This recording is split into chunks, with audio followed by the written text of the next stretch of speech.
Днес с сестра ми Теди бяхме решили да направим нещо интересно и различно.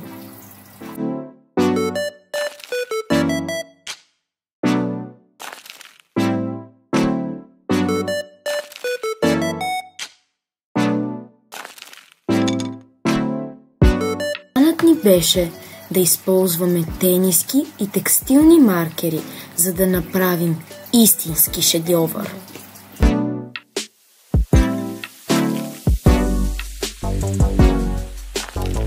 Ще използваме маркери, които когато се изгладят с ютия крайния резултат, не се маха повече нищо от тениската.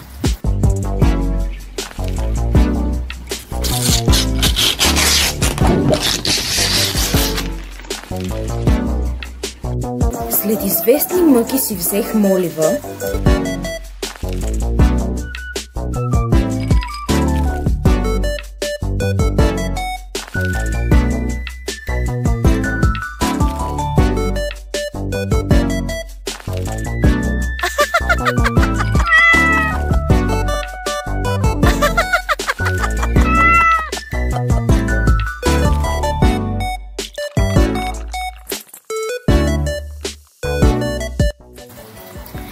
Теди извади маркерите от кутията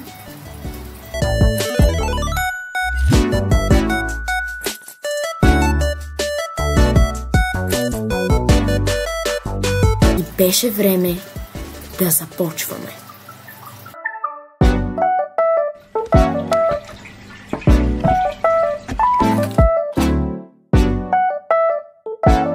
Оцветяването започна много добре, макар и да нямаше цветове за кожата.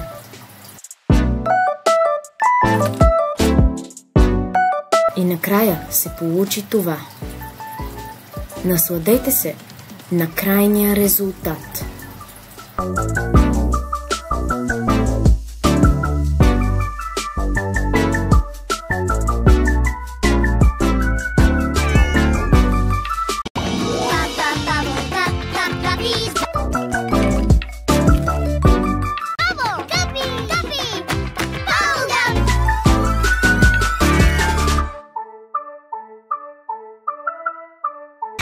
I'm naughty.